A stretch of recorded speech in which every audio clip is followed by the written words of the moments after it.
We need you back. You need to come back to work tomorrow.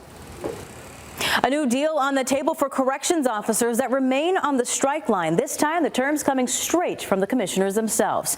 Included in that agreement, the Department of Corrections will establish a committee focused on safety, dealing directly with the effects of the HALT Act, continue 2.5 times hour overtime starting 30 days from the day employees return to work, and will not issue any issues of discipline to any employee who returns to work Friday, and reinstate the health insurance effective immediately of those employees who had it terminated on the day of their return. Now, this comes 1 week after the State Department of Corrections reached an agreement with the Corrections Officer Union, an agreement many corrections officers did not agree with. With the new deal, the tension sparking between the state and the union and the officers that remain on strike.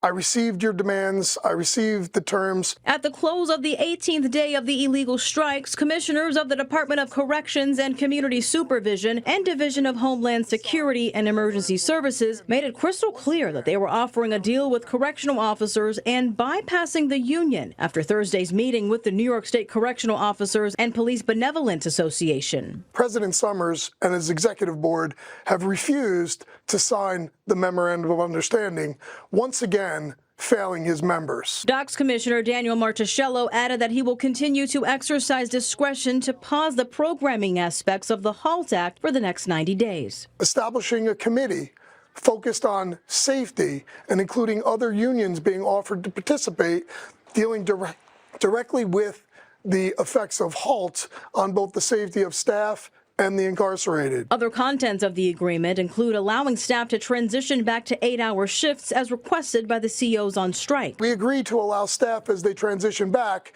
to continue working 12-hour shifts until it is determined that each facility has returned to normal operations.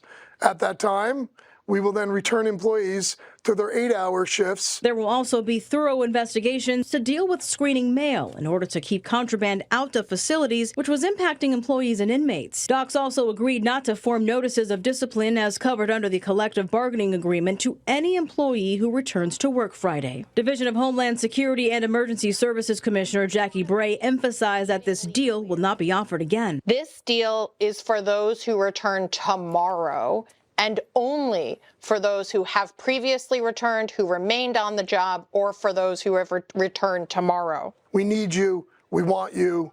We recognize the important work that you do in the continuum of public safety and keeping our community safe. Thursday afternoon, my colleague Derek Hyde was in Attica providing an update from COs on strike. The number of members had dwindled at the strike line there. Roughly 100 officers at Attica have already returned to work. Throughout the week, New York State representatives have met with the officers still out on the strike line without the NYSCOBA union present. Now, in order to receive all that the state has promised in this new deal, officers must show up for work tomorrow. The commissioner of the Department of Corrections warns that there will be no other offer should officers remain on strike.